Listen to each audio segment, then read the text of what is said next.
Popper, as a spectacle, that was perhaps the best game of the A-League men's season for the neutral thus far. I imagine your heart rate still might be elevated, having had to watch it from the dugout. What was your thoughts on the 90 minutes out there from your side? On reflection, probably similar. It was a real derby. We wanted to bring that back. Obviously, after last year, it wasn't a contest.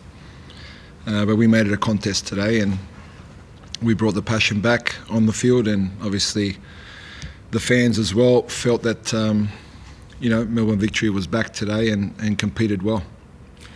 It seems like you guys had the game exactly where you wanted it for the first hour, but then City break through with those two quick-fire goals. What went wrong that allowed them to get back into it, in your opinion? It was actually in a period where we were in control. We lost the ball and the quality they have, and they punished us. But in that we were in the ascendancy. We were controlling the game. I thought, we were in a good way on the pitch with the ball. Then, one loose pass and one through ball, and they can hurt you quickly, and that's what they did. That's why they're good. The second goal in particular, were you frustrated that from our angle at least, it appeared as though your entire defence got completely dragged across the field by Atkinson's run, and it left acres of space for Naboot to run in? Was that something that frustrated you?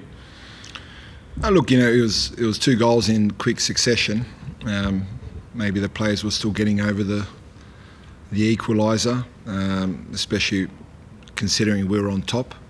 But that happens. We can look at all the little details, and that can happen. But the reaction after that was probably the most pleasing. Because things went wrong. You're quickly down 2-1 in a derby. Obviously, their confidence is high.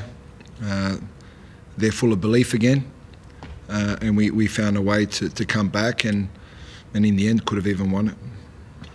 Having said all that, how impactful was the Marco Rojas sub early? How impactful was the Rojas sub early? He seemed to be your outlet going into City's half. You predominantly played on their right side. How impactful was it, and how debilitative was it in that sense? Playing out. Yeah, look, it certainly affected us when you have to make a change in the first half. Is not ideal. We're having that, unfortunately, pretty much every week. We're having changes that are not planned, but we're adapting. And we did it again. Chris came on, did a good job, but you can see that he needs time. We've got a lot of players that will just keep growing and improving. A lot of players that lack fitness and match fitness. So we'll gain confidence from the performance, but also the way we stuck in there when we were down 2-1, and Nick scored a very nice goal, and then there was some scrambles, both ends, both teams trying to win.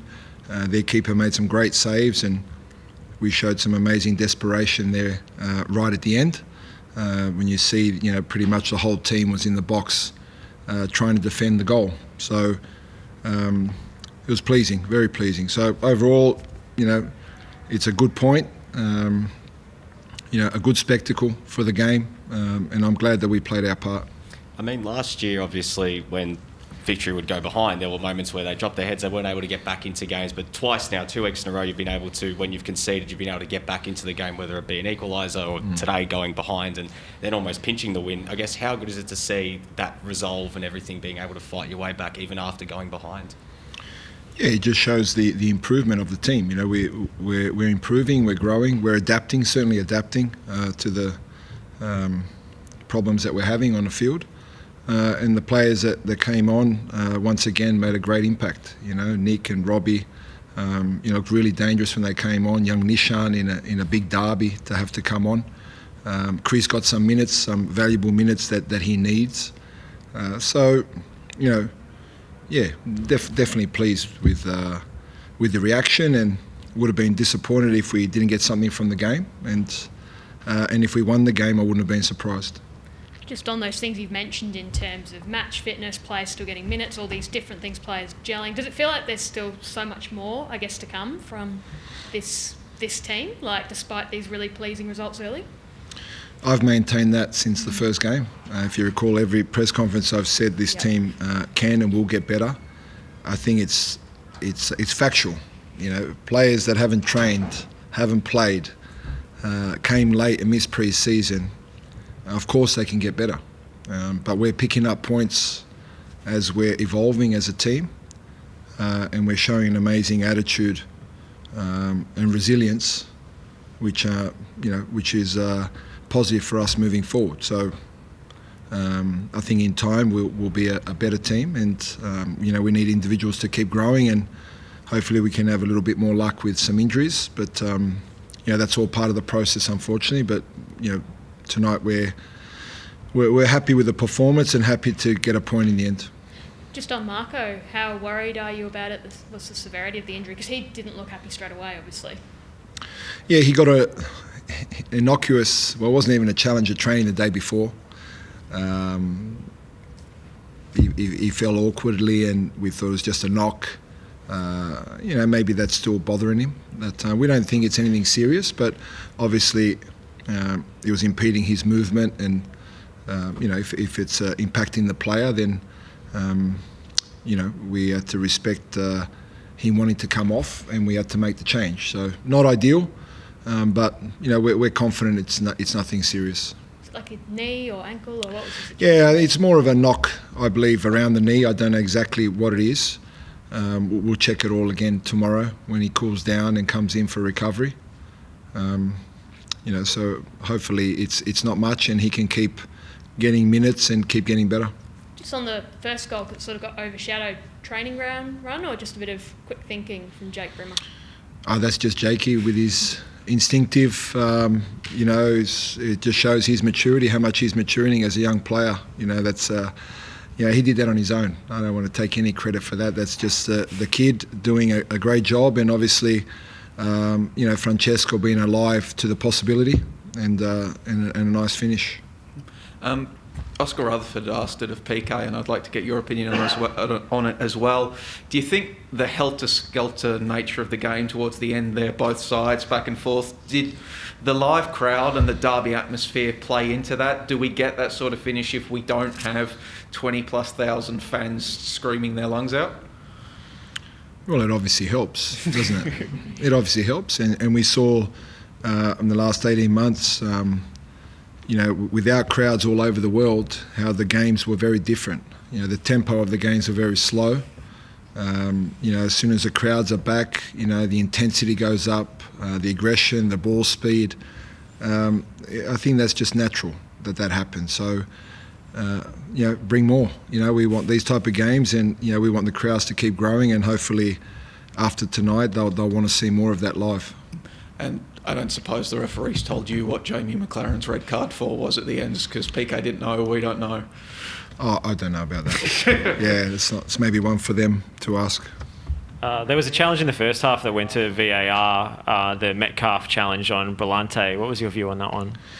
It was hard for me to see. Obviously, it was referred to VAR, which obviously, if the referee gets told to have a look at it, there's a chance that it's a red card. And for me, if he gives it, it's not a surprise. But it's one of those that it came down to the referee's decision, and he deemed it, a yellow card to be sufficient.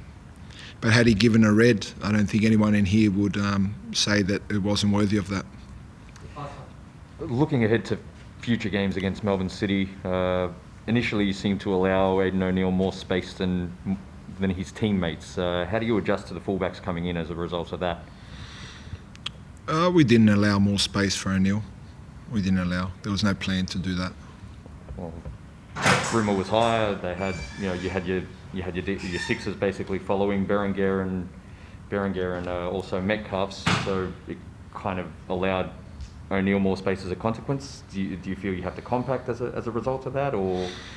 Look, we'll look at everything before we play them next, but they'll have to adjust to what we do as well. You just have to throw forward one. just a throw forward one with the cup and Yeah, sure. yeah, just throwing forward briefly. Papa got the cup, and then Western United pretty tight week. How do you look at it in terms of rotation? You've mentioned injuries and managing players. How do you attack? I guess first the cup, knowing there's a big game a few days after.